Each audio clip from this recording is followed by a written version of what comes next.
issued a flash flood warning for northwestern Cumberland County in southwestern Maine, southern Oxford County in western Maine, central Carroll County in northern New Hampshire, until 6 p.m. At 2:39 p.m., Doppler radar and automated rain gauges indicated thunderstorms producing heavy rain across the warned area. Between 1.5 and 2.5 inches of rain have fallen.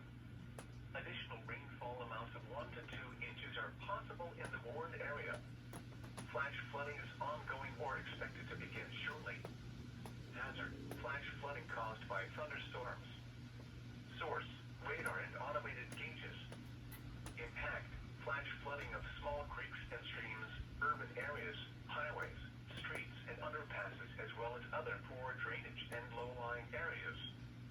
Some locations that will experience flash flooding include Conway, Bridgeton, Freiburg, Bethel, Rumford, Ossipee, Moultonborough, Dixfield, Effingham and Canton.